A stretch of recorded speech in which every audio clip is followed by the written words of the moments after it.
ஞானானந்தமயம் தேவம் நிர்மலஸ்படிகாகிருதியும் ஆதாரம் சர்வ வித்யானாம் ஹயக்ரீவம் உபாஸ்மகே. அஸ்ட்ரோ டிவி நேயர்களுக்கு அஸ்ட்ரோ கேசேங்கரின் பணிவான நமஸ்காரங்கள். வாரப்பலன் 5/8/2024 11/8/2024 வரலும் உண்டான வாரத்திற்கு என்னென்ன பலன் மேஷம் முதல் மீனம் வரைன்றதை பார்ப்போம். அதற்கு முன்னாடி இந்த வாரத்தினுடைய கோல்சாரம் என்ன அப்படின்றத பார்ப்போம். அதற்கு பிறகு இந்த வாரத்தில் வரக்கூடிய விசேஷ நாட்கள், அதற்கு பிறகு இந்த வாரத்தில் எந்தெந்த ராசிக்காரர்களுக்கு சந்திராஷ்டமம் அப்படின்றத பார்ப்போம். முதல்ல இந்த வாரத்தினுடைய கோல்சாரம் அப்படின்னு எடுத்தோமேனால் காலபுருஷ தத்துவத்தின் 2வது ராசியான ரிஷப ராசியில் செவ்வாயும் குருவும் இருக்க, கடகத்தில் புதனும் சூரியனும் இருக்கக்கூடிய காலகட்டம், சுக்கிர பகவான் சிம்மத்திலும் கன்னியில் கேதுவும், கும்பத்தில் சனி பகவான் வக்கரகதியிலும், மீனத்தில் ராகுவும் இருக்கக்கூடிய காலகட்டம். இந்த வாரம் பார்த்தேனால் சந்திரன் ஆயில்ய நட்சத்திரம், அதாவது கடக ராசி தன்னுடைய ராசியிலேயே இந்த வாரத்தை ஆரம்பித்து துலா ராசி 4ஆம் இடத்தில், அதாவது தன்னுடைய ராசிக்கு 4ஆம் இடமான துலாத்தில் சுவாதி நட்சத்திரம் வரலும் போகிறார். இதனால் பார்த்தேனால் என்னென்ன மாற்றங்கள் ஏற்படும் அப்படின்றத ஒரு ராசிக்காகவும் பார்க்கலாம்.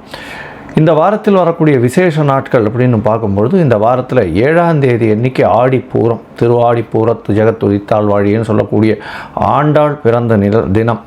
இந்த ஆடிப்பூரம் நாச்சியார் திருமொழி, திருப்பாவை இந்த மாதிரியான விஷயங்களை வைணவ சம்பிரதாயத்துக்கு பெரிய விஷயமாக கொடுத்துருக்கக்கூடியவர்.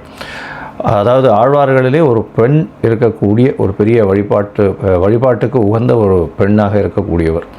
அதனால் ஆண்டாளுடைய பிறந்தநாள் பெரிய ஏற்றமான விஷயம். ஸ்ரீவில்லிபுத்தூரில் ரொம்பவும் கொடிகட்டி பறக்கக்கூடிய ஒரு நல்ல விசேஷங்கள் நடக்கும். அதற்கு அடுத்த நாள் 8ஆம் தேதி பார்த்தேனால் ஆடி தபசு, கோமதி அம்மன் சங்கர நாராயணன் திருக்கோவில், சங்கரன் கோவில், அது பெரிய ஏற்றம். அதாவது ஊசி முனையில் தவம் பண்ணி சங்கரனையும் நாராயணையும் ஒரு சேர பார்க்கணுன்றதுனால பார்த்து கோமதி அம்மனாக சிவனை திருமணம் செய்து கொண்டக்கூடிய ஒரு விஷயம். ஆடி தபசு அப்படின்றது ரொம்பவும் விசேஷம். அதாவது ஒரு 10 நாளாக கொண்டாட்டம் நடக்கும். இந்த ஆடி தபஸில் ஒரு 108 பிரதட்சணம் பண்ணுவாங்க. அதுவும் ரொம்ப பெரிய ஏற்றத்தை கொடுக்கும். அதாவது கஷ்டங்கள் நீங்கக்கூடியது. இந்த 108 பிரதட்சணம் பண்ணுறதன் மூலியமாக கஷ்டங்கள் நீங்கிறது, அதை தவிர பிரச்சனைகள் எதாக இருந்தாலும் போகும், குழந்தை பிராப்தி ஏற்படக்கூடிய பாக்கியம், எல்லா விதமான சௌபாகியங்களும் ஏற்படக்கூடிய காலகட்டமாக அமையும்.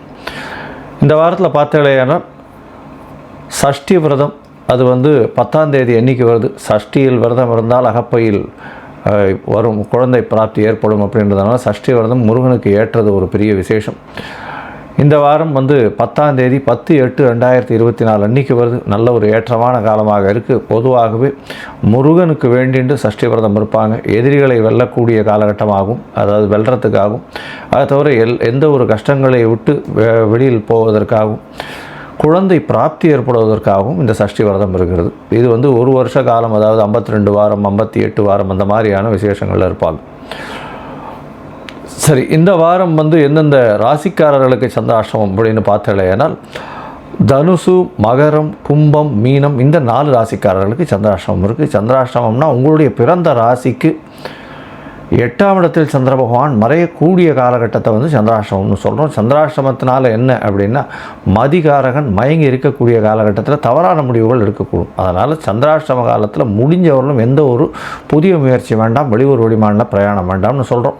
ஒருவேளை நீங்கள் போக வேண்டிய கட்டாயம் இருந்தது, ஆனால் சந்திராஷ்டமத்துக்கு உண்டான எளிய பரிகாரம் அப்படின்னு சொல்லக்கூடிய அருகில் இருக்கக்கூடிய கோவிலில் நெல் இல்லைன்னா பச்சரிசி தானமாக கொடுத்துட்டு போங்க உங்களால் முடிஞ்சது. அதன் மூலியமாக சந்திராஷ்டமத்தின் தாக்கம் நிச்சயமாக குறையும். இந்த வாரத்தில் பார்த்தேனால் மேஷம் முதல் மீனம் வரை எப்படி இருக்குது ஒரு ராசிக்கு அப்படின்றத பார்ப்போம். அதுக்கு முன்னாடி என்னுடைய மொபைல் நம்பர் கீழே ஸ்க்ராலிங்கில் போயின்னு இருக்கும். உங்களுக்கு அஸ்ட்ராலாஜிக்கல் கன்சல்ட் தேவைப்பட்டதுன்னா எனக்கு ஃபோன் பண்ணுங்க.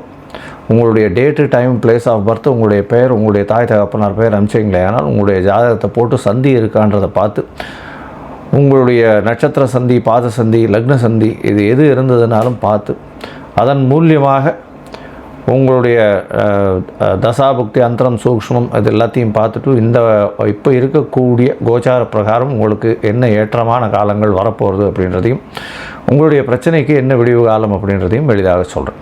ஏன்னா எனக்கு தெரிஞ்ச வாழ்வில் பாதி பேரில் பார்த்தேனால் சில பேருக்கு நட்சத்திரம் என்னன்னே தெரியாது, எந்த ராசியில் இருக்கான்னே தெரியாது. அதாவது துலா ராசின்னு சொல்லிட்டு இருப்பா, விசாக நட்சத்திரத்தில் இருக்கேன்னு சொல்லிட்டு இருப்பாள். ஆனால் அவளை பார்த்தாலேயானால் விருச்சிக ராசியில் இருப்பாள். ஏன்னா சந்தியில் வந்திருக்கும். அதனால் இந்த மாதிரியான பிரச்சனைகள் நிறைய பேருக்கு இருக்குது. அதனால் முதல்ல இதை பார்த்து சரி பண்ணிக்கிறது ரொம்ப விசேஷம். இதன் மூலியமாக பார்த்தாலேயானால் உங்களுடைய ராசி என்னன்றது கரெக்டாக தெரியும். ஏன்னா நிறைய பேருக்கு ஒரு 40 வயசு 45 வயசு வரலும் அவளுடைய ராசி என்னன்னே தெரில, என்ன லக்னம்னே தெரில, இந்த நட்சத்திரமா அந்த நட்சத்திரமானே இருக்கா. இதனால் பார்த்தாலும் இப்போ வந்து கன்னியா ராசிக்கு வந்து அர்ச்சனை பண்ணிட்டு இருப்பா, பார்த்தா துலா ராசியாக இருக்கும் சித்ரா நட்சத்திரத்தில்.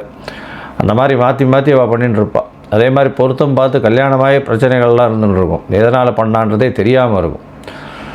அதனால் உங்களுடைய முதல்ல வந்து உங்களுடைய ராசி சந்தி, நட்சத்திர சந்தி, பாத சந்தி இருக்கா, அதை தவிர லக்ன சந்தி இருக்கான்றதை பார்த்து உங்களுடைய ஜாதகத்தை போட்டு அதற்கப்புறம் அப்பாயின்மெண்ட் கொடுக்குறேன். என்னுடைய கட்டணம் என்னன்றதையும் சொல்கிறேன்.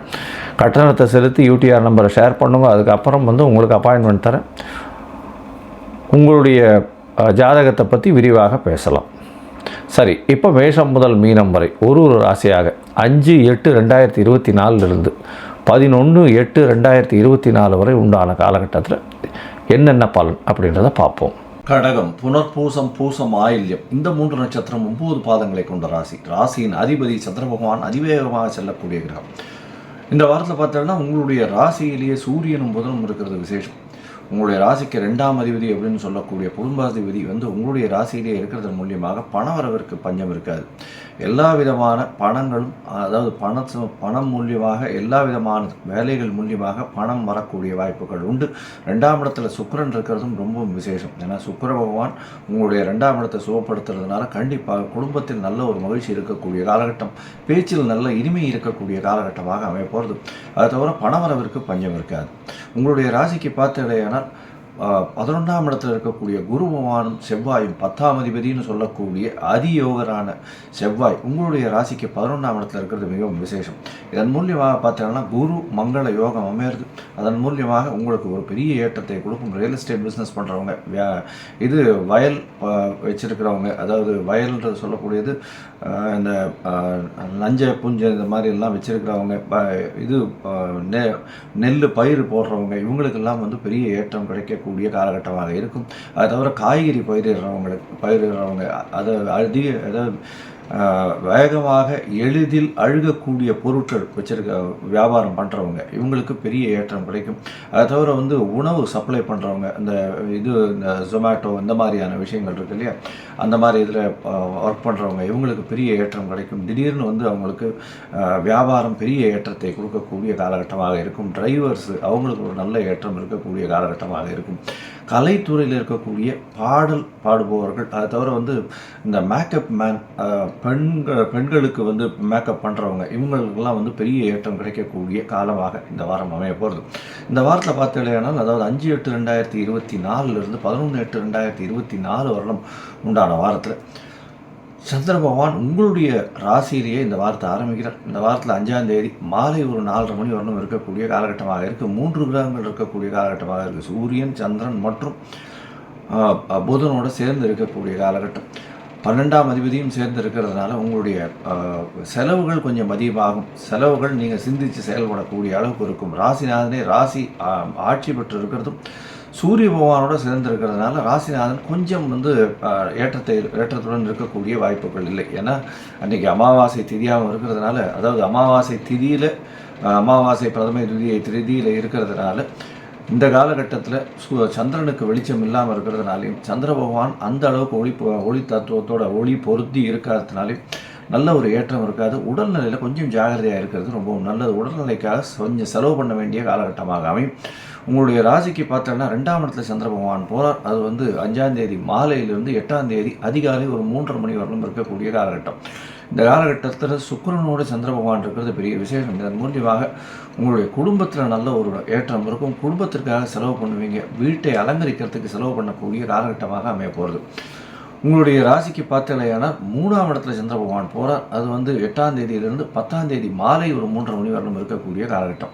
இதன் மூலியமாக முயற்சிகள் அனைத்தும் வெற்றி பெறும். அதை தவிர வந்து பரிவர்த்தனையும் அமைகிறது. 3ஆம் அதிபதியும் உங்களுடைய ராசி அதிபதியும் பரிவர்த்தனையானதுனால ஆட்சி பெற்றதற்கு சமமாக இருக்கும். இதன் மூலியமாக உங்களுடைய முயற்சிகள் எல்லாமே வெற்றி பெறக்கூடிய வாய்ப்புகள் உண்டு. மேலும் குரு பகவான் உங்களுடைய ராசிக்கு 3ஆம் இடத்தை பார்க்கிறார். அது ஒரு பெரிய ஏற்றம். இந்த காலகட்டத்தில் பார்த்தலையானால் உங்களுடைய இளைய சகோதரர் சகோதரிகள் மூலியமாக நல்ல ஒரு ஏற்றமான செய்தி வரக்கூடிய வாய்ப்புகள் உண்டு. உங்களுடைய ராசிக்கு பார்த்தோம்னா 4ஆம் இடத்துல சந்திர பகவான் போகிறார். அது வந்து 10ஆம் தேதி மாலையிலிருந்து 13ஆம் தேதி அதிகாலை வரலும் இருக்கக்கூடிய காலகட்டமாக அமைய போகிறது. இந்த காலகட்டத்தில் பார்த்தடையானால் உங்களுக்கு வந்து நல்ல ஒரு ஏற்றம் இருக்கும். 4ஆம் இடத்துல வந்து சந்திர பகவான் திக்பலம் அடைகிறதுனால, அது ஆட்சி பலத்திற்கு சமமாக இருக்கிறதுனாலையும் படிக்கக்கூடிய மாணவர்களுக்கு நல்ல ஒரு ஏற்றம் இருக்கும். 8ஆம் இடத்துல சனி பகவான் இருந்தாலும் வக்கரகதியில் இருக்கிறது, அது வந்து ஒரு பெரிய ஏற்றம். உங்களுக்கு பிரச்சனைகள் அதிகமாக வரக்கூடிய வாய்ப்புகள் இந்த காலகட்டத்தில் கிடையாது. 11ஆம் இடத்துல குரு பகவானோட செவ்வாயம் இருக்கிறதுனால பெரிய ஏற்றம் கிடைக்கிறதும், பணவரவுக்கு தட்டுப்பாடு இல்லாமல் இருக்கிறதும், ரியல் எஸ்டேட் சைட்லேருந்து நிறைய ஏற்றம் கிடைக்கக்கூடியதும், புதிய வண்டி வாகனம் வாங்கக்கூடிய வாய்ப்பும் இந்த காலத்தில் வந்து சேரும். இந்த வாரத்தில் பார்த்தீங்கன்னா உங்களுக்கு உடல்நிலையில் சற்று பின்னடைவு இருந்தாலும் தாயின் உடல்நிலை நல்லபடியாக இருக்கக்கூடும். தந்தையின் உடல்நிலையில் நல்ல ஒரு ஏற்றம் இருக்கக்கூடிய காலகட்டமாக இருக்கும். தந்தை மூலியமாக பணவரவு அதிகமாக இருக்கக்கூடிய காலகட்டமாக இருக்கும். இந்த வாரம் வந்து நீங்கள் அருகில் இருக்கக்கூடிய சிவன் கோயிலுக்கு போயிட்டு வாங்க. நல்ல ஒரு ஏற்றம் கிடைக்கக்கூடிய வாய்ப்புகள் நிச்சயமாக உண்டு.